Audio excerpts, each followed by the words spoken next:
பிஸ்மில்லாஹ் அல்ஹம்துலில்லாஹ் இன்னல் ஹம்துலில்லாஹ் நஹ்மதுஹு வ நஸ்தஈனுஹு மன் யஹ்தியஹு ஃபலா முதில்லஹு வ மன் யுதில்லஹு ஃபலா ஹாதிய லஹு வ அஷ்ஹது அன் லா இலாஹா இல்லல்லாஹு வஹ்தஹு லா ஷரீக லஹு வ அஷ்ஹது அன்ன முஹம்மதன் அப்துஹு வ ரசூலுஹு அம்மா பஅத் قال النبي صلى الله عليه وسلم إن أصدق الحديث كتاب الله وأحسن الهدي هدي محمد صلى الله عليه وسلم وشر الأمور محدثاتها وكل محدثة بدعة وكل بدعة ضلالة وكل ضلالة في النار.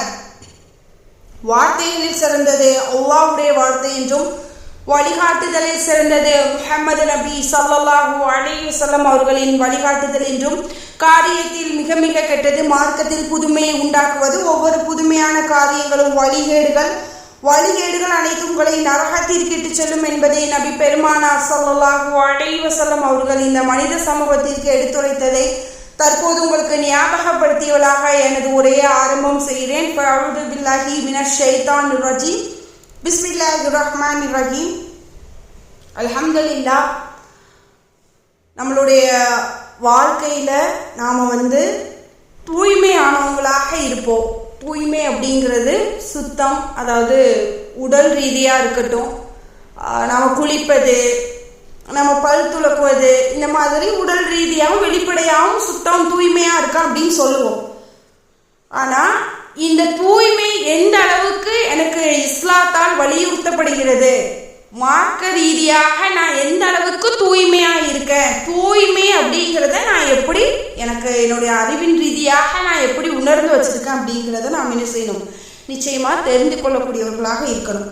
அல்லாஹ்வின் தூதர் ஸல்லல்லாஹு அலைஹி வஸல்லம் அவர்கள் கூறினார்கள், அதாவது சுத்திகரிப்பு தூய்மை அப்படிங்கிறது உது மற்றும் குளிப்பு போன்ற சடங்கு ரீதியான தூய்மை அடைதல் ஈமானின் பாதியாகும் அப்படின்னு. சுபஹானல்லாஹ். இப்போ தூய்மை அப்படின்னா எப்படி ஈமானின் பாதியாகும். அல்லாஹ் சுப்ஹானஹு வ தஆலா தூய்மையானவன், தூய்மையே அவன் விரும்பக்கூடியவனாக இருக்கிறான். அப்போ என்னுடைய வாழ்க்கையில நான் தூய்மை அப்படின்னா இன்னைக்கு காலகட்டத்தில் நான் இந்த உலகத்தை பார்க்குறப்போ எங்க பார்த்தாலும் நான் சில கெட்ட விஷயங்களை பார்க்கலாம், அசுத்தத்தை பார்க்கலாம். நம்பிக்கை மோசடி நிறைந்த உலகமா இன்னைக்கு இது என்ன செய்யப்படுது, காணப்படுது. அப்போ உடலாலும் சரி மனதாலும் சரி நான் தூய்மை சுத்தமா இருக்கேன் அப்படின்னா நான் வாழ்க்கையில சந்திக்கக்கூடிய மனிதர்களை நான் தூய்மையானவர்கள் அப்படின்னு சொல்லிட்டு எண்ணும் போது நான் அவர்களை என்ன செய்யலாம், விரல் விட்டு நான் அவர்களை கழித்திடலாம். இவங்க சுத்தமா இருக்காங்க அப்படிங்கிறவங்கள நான் விரல் விட்டு எண்ணிடலாம் என்னுடைய வாழ்க்கையில நான் சந்திக்கக்கூடியவர்களை. அப்போ இது எப்படி அப்படின்னா நம்ம எல்லாரையும் சொல்லிட முடியாது, அல்லாஹ் பாதுகாத்தவர்களை தவிர. அப்போ நம்ம என்ன செய்யணும், நான் பார்க்குறவங்க என்கிட்ட நேர்மையாக இருக்கலாம், இல்லை நான் அவங்களுக்கு நேர்மையாக இருக்கலாம், அவங்க எனக்கு நம்பிக்கை துரோகம் செய்யக்கூடியவங்களாக இருக்கலாம். இன்னைக்கு இந்த மோசடி, நம்பிக்கை துரோகம், மனதில் வலி வேதனை அப்படிங்கிறது இன்னைக்கு ரொம்ப சர்வசாதாரணமாயிட்டு. யாரை பார்த்தாலும் எங்கே கேட்டாலும் பெரும்பான்மையான மக்கள் உணரக்கூடிய ஒரு விஷயம் சொல்கிறது என்ன, நான் ரொம்ப நோவினையில் இருக்கேன், என்னை ரொம்ப துன்புறுத்திட்டாங்க, வார்த்தையால் என்னை கொண்டுட்டாங்க, என்னை ரொம்ப துன்புறுத்திட்டாங்க, மனவேதனை எனக்கு தாங்க முடியலை, நான் வேதனையில் அழுகுறேன், துடிக்கிறேன், இப்படி பண்ணிட்டாங்களே அப்படின்னு சொல்லிட்டு இன்னைக்கு நாம் இந்த துன்யாவில் அதிகமாக கேள்விப்படக்கூடியதும் மக்கள் அதிகமாக நம்மக்கிட்ட எதிர்பார்க்குற ஒரு விஷயம் என்ன அப்படின்னா தூய்மை அப்படிங்கிறது தான். அப்போது இந்த தூய்மையை நான் என்னுடைய வாழ்க்கையில் இஸ்லாம் தூய்மையாக வாழ வேண்டும் அப்படிங்கிறது எனக்கு வலியுறுத்துது.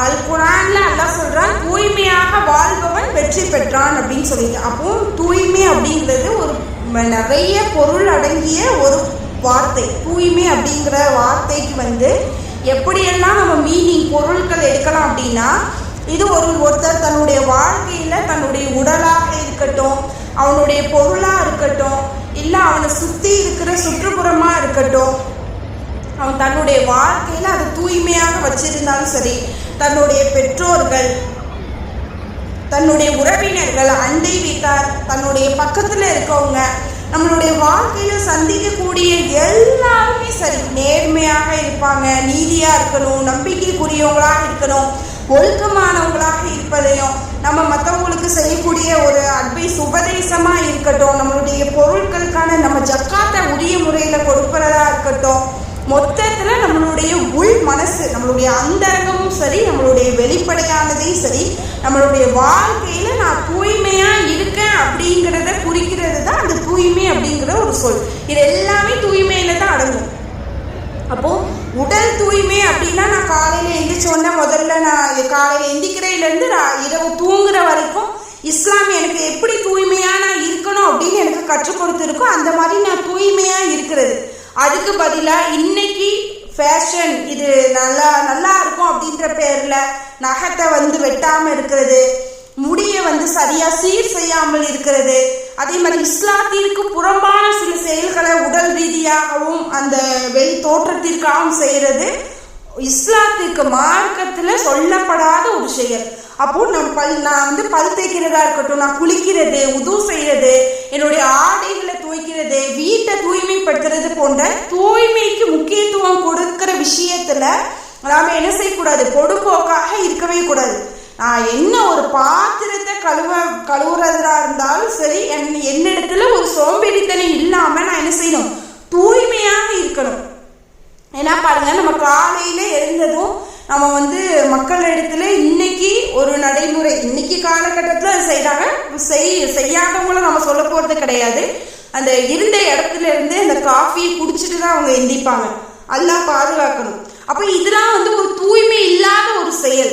இதுக்கு ரசூல் ஸல்லல்லாஹு அலைஹி வஸல்லம் அவங்க என்ன சொல்றாங்க தூய்மை பத்தி சொல்லும் போது, உங்கள ஒருவர் உது செஞ்சானைக்கு தங்களுடைய மூக்கிற்கு என்ன செய்யணும், நீர் செலுத்தி மூக்கை நல்லா அசைச்சு சிந்தட்டும். அதே போல பாத்ரூம் மலஜலம் கழித்து விட்டு அவங்க வெளியே வர்றாங்க அப்படின்னா, அவங்க ஒண்ணு தண்ணீர் கிடைக்கலன்னா கற்களால் சுத்தம் செய்பவர் என்ன செய்யணும், ஒற்றைப்படையாக சுத்தம் செஞ்சுட்டு வரட்டும். உங்களில் ஒருவர் உறக்கத்தில் இருந்து விழித்தெழுந்தால் அவர் தாம் உது செய்ய போகும் பாத்திரத்திற்குள் கையை நுழைப்பதற்கு முன்னாடி தன்னோட கையை கழுவி கொள்ளட்டும். நீங்க ஒரு பாத்திரத்துக்குள்ள தண்ணீர் இருக்கக்கூடிய ஒரு பாத்திரத்துக்குள்ள உங்களுடைய 2 கையை நுழைக்க போறீங்க அப்படின்னா, அதற்கு முன்பாக உங்களுடைய கையை ஒரு தடவை நீங்க அலம்பிட்டு உள்ள கையை விடுறது நல்லது. ஏன்னா நம்ம தூக்கத்துல நம்மளுடைய கையை எங்க வச்சிருந்தோம் அப்படிங்கிறது தெரியாது. அதனால நீங்க என்ன செய்யணும், இந்த பாத்திரத்துக்குள்ள தண்ணீர் இருக்க பாத்திரத்திற்குள்ளார உங்களுடைய கையை நுழைப்பதற்கு முன்னாடி உங்க கையையும் ஒரு தடவை அலம்பிக்கோங்கன்னு சொல்றாங்க. இது புகாரில வரக்கூடிய ஒரு ஹதீஸ். அப்போ சுத்தம் அப்படிங்கிறது என்னுடைய வாழ்க்கையில நான் என்ன செய்யணும், நான் உது செய்யறதுல இருந்து நான் பாத்ரூம் போயிட்டு வர்றது, உது செய்யறது எதுவா இருந்தாலும் நான் அதுல சொல்லக்கூடிய அந்த சட்டங்களை நான் என்ன செய்யணும், ஃபாலோ செய்யணும். அதை ஃபாலோ பண்ணி வந்தா மட்டும்தான் என்கிட்ட தூய்மை அப்படிங்கிறது இருக்கும். ஏன்னா நபி ஸல்லல்லாஹு அலைஹி வஸல்லம் அவர்கள் கூறினார்கள், நீங்கள் தூக்கத்திலிருந்து எழுந்து உது செஞ்சால் 3 முறை நீர் செலுத்தி நன்கு மூக்கை சிந்தி தூய்மைப்படுத்திக் கொள்ளுங்கள். ஏனெனில் நீங்கள் தூங்கும் போது மூக்கின் உட்பகுதிக்குள் யார் தங்கியிருப்பார், ஷைத்தான் தங்கி இருக்கிறான் அப்படின்னு அபூ ஹுரைரா ரலியல்லாஹு அன்ஹு அவர்கள் அறிவிக்கக்கூடிய ஹதீஸ். இது புகாரில இடம்பெறுது. அப்ப நம்ம காலையில எழுந்தோடனே நம்ம என்ன செய்யணும், நம்ம மூக்குக்கு நல்ல தண்ணீர் செலுத்தி நல்ல சீந்தி அதை என்ன செய்யணும், சுத்தம் செய்யணும். ஏன்னா அங்க யார் தங்கி இருப்பா, ஷைத்தான் தங்கி இருக்கிறான் அப்படிங்கிற ஒரு எச்சரிக்கை இங்க இருக்கிறதுனால நம்ம என்ன செய்யணும், அதை நம்ம வாழ்க்கையில எடுத்துட்டு வரக்கூடியவங்களாக இருக்கணும். அதே போல நம்ம இரவுல எப்போ நம்ம தூங்கிட்டேன், இஷா தொழுகைக்கு அப்புறம் நான் சாப்பிட்டுட்டு படுத்துட்டேன், இப்ப இரவு தொழுகைக்கு நான் தகஜத்துக்கு எழுந்துக்க கூடியவங்களாக இருந்தா நாம என்ன செய்யணும்னா பல் துலக்கணும். கண்டிப்பாக நிச்சயமாக நாம் என்ன செய்யணும், பல் துலக்கணும். நபி ஸல்லல்லாஹு அலைஹி வஸல்லம் அவர்கள் இரவில் தொழுகைக்காக எழும்போது என்ன செய்வாங்க, பல் துலக்கும் குச்சியால் வாயை சுத்தம் செய்வார்கள். நூல் புகாரி. அதே போல ரசூல் ஸல்லல்லாஹு அலைஹி வஸல்லம் அவங்க வீட்டுக்குள்ள நுழைஞ்சானைக்கு வெளியே போயிட்டு அவங்க வர்றாங்க, வீட்டுக்குள்ள நுழையிறாங்கன்னா அவங்க செய்யக்கூடிய முதல் வேலை எது அப்படின்னு கேட்கப்போ ஆயிஷா ரலியல்லாஹு அன்ஹா அவர்கள் சொல்றாங்க, பல் துலக்குவது அப்படின்னு பதில் சொல்றாங்க. முஸ்லீம்ல இந்த ஹதீஸ் இடம்பெற்றிருக்கு. அப்போ நம்ம இந்த அளவுக்கு சுத்தத்தை ரசூல் ஸல்லல்லாஹு அலைஹி வஸல்லம் என்ன செஞ்சிருக்காங்க, தூய்மையை பேணி வாழக்கூடியவங்களாக இருந்திருக்காங்க. அவங்களை பின்பற்றி வாழக்கூடிய நாமும் என்ன செய்யணும், அதே சட்டத்திட்டப்படி என்ன செய்யணும், வாழக்கூடியவங்களாக இருக்க முயற்சி செய்பவர்களாவது இருக்க வேண்டும். அப்போ நான் என்னுடைய அன்றாட வாழ்க்கையில இந்த தூய்மை அப்படிங்கிறத எந்த அளவுக்கு விளங்கி வச்சிருக்கேன் அப்படிங்கிறது எனக்கு தெரியும். நான் தூய்மைனா நான் சொன்ன மாதிரி உடலால உள்ள சுத்தம் மட்டும் கிடையாது, நம்மளுடைய சுத்தி இருக்கிற எல்லாம் நாம சந்திக்கக்கூடிய மக்களிடத்திலிருந்து பெற்றோர், உறவினர், சகோதரி, சகோதரன் உட்பட பிள்ளைகள் எல்லாரிடத்திலும் உள தூய்மையா, உள்ளத்துல நான் எப்படி அவங்கள நினைச்சிருக்கேன், அவங்கள பாக்குறேன், உங்ககிட்ட பேசுறேன், இதெல்லாம் தூய்மை தான், சுத்தம் தான். அப்போ இன்னும் பாருங்க, நம்மளுடைய மர்ம உறுப்பு இருக்கு இல்லையா, அதை நம்ம என்ன செய்யக்கூடாது, நம்மளுடைய வலது கையால தொடக்கூடாது அப்படின்னு சொல்றாங்க. நீங்க கழிவறைக்கு போனீங்க அப்படின்னு சொன்னா அல்லாஹ்வின் தூதர் ஸல்லல்லாஹு அலைஹி வஸல்லம் அவர்கள் கூறினார்கள், புகாரில வரக்கூடிய ஒரு ஹதீஸ், உங்கள ஒருவர் சிறுநீர் கழிக்கும் போது நம்மளுடைய பிறவி உறுப்பை தமது வலக்கரத்தால் தொட வேண்டாம். வலது கையால் நம்ம என்ன செய்யக்கூடாது, தொடக்கூடாது. வலது கரத்தால சுத்தமும் செய்ய வேண்டாம். செய்யறாருன்னா என்ன செய்யணும், இடது கையை கொண்டு சுத்தம் செய்யணும். ஏன்னா ஏதேனும் ஒன்றை பருகும் போதும் அதே போல பாத்திரத்துக்குள்ள நம்ம ஏதாவது குடிச்சிட்டு இருக்கோம் அப்படின்னு சொன்னா அந்த பாத்திரத்துல நம்ம மூச்சு விடக்கூடாது. அறிவிப்பவர் அபு கத்தாதா ரலியல்லாஹு அன்ஹு அவர்கள். அப்ப எந்த அளவுக்கு நம்மளுக்கு சொல்லி தராங்க பாருங்க. நம்ம கழிவறைக்கு போயிட்டு வந்தா கூட நான் எந்த அளவுக்கு போயிட்டு வரணும், எந்த அளவுக்கு அந்த இடத்துல நான் தூய்மையை நான் ஃபாலோ பண்ணணும் அப்படிங்கிறத எனக்கு என்ன செய்யுது, இந்த மார்க்கம் எனக்கு கற்றுத்தருகிறது. நான் என்ன செய்யணும், இதை எடுத்து செய்யக்கூடியவளாக இருக்கணும். என்னுடைய வாழ்க்கையில நான் இதை எடுத்துட்டு வரணும். நம்மளுடைய வாழ்க்கையில நாம நம்மளுடைய உடலில் உள்ள அசுத்தங்களை தூய்மை செய்யும் முறையில முக்கியமான ஒண்ணுதான் நம்ம குளிக்கிறது. அப்ப அதை சாதாரணமான குளிப்பாக இருந்தாலும் சரி, கடமையான குளிப்பாக இருந்தாலும் சரி, குளிப்பை நிறைவேற்றிய பிறகுதான் என்னுடைய தொழுகை இருக்கணும். ஏன்னா அது குர்ஆன்ல 5வது அத்தியாயத்துல 6வது வசனத்தால அல்லாஹ் சொல்லி காட்டுறான், நம்பிக்கை கொண்டோரே, நீங்கள் தொழுகைக்காக தயாராகும் போது உங்கள் முகங்களையும் மூட்டுக்கள் வரை, உங்கள் கைகளையும் கரண்டை வரை, உங்கள் கால்களையும் கழுவி கொள்ளுங்கள். அதே போல உங்களுடைய தலைகளை ஈர கையால் தடவி கொள்ளுங்கள். குளிப்பு கடமையானோராக நீங்கள் இருந்தால், அது உங்களுடைய ஹை பீரியட்ஸ் டைமா இருக்கலாம், எந்த விதமான நேரமாக இருந்தாலும், பெருந்தொடக்காக இருக்கலாம், சிறுந்தொடக்கமும் இருக்கலாம். அப்படி இருக்கிறப்போ நீங்க என்ன செய்யணும், குளித்து தூய்மையாகி கொள்ளுங்கள்னு அல்லாஹ் சொல்றான். இன்னும் அல்லாஹ் சொல்றான், நீங்கள் நோயாளியாகவோ இல்ல பயணிகளாகவோ இருந்தாலும், அல்லது உங்கள ஒருத்தர் கழிப்பறையிலிருந்து வந்தாலும், அல்லது உடல் உறவின் மூலம் பெண்களை நீங்கள் தீண்டி இருந்தாலும், ஆண் பெண் 2 பேருமே தண்ணீர் கிடைக்காத போது தூய்மையான மண்ணை தொட்டு அதில் உங்கள் முகங்களையும் கைகளையும் தடவி கொள்ளுங்கள். அல்லாஹ் உங்களுக்கு எந்த சிரமத்தையும் ஏற்படுத்த விரும்பவில்லை, மாறாக நீங்கள் நன்றி செலுத்துவதற்காக உங்களை தூய்மைப்படுத்தவும் தனது அருளை உங்களுக்கு முழுமைப்படுத்தவுமே அல்லாஹ் விரும்புகிறான்னு சொல்லிட்டு 5வது அத்தியாயத்துல 6வது வசனத்துல வருது.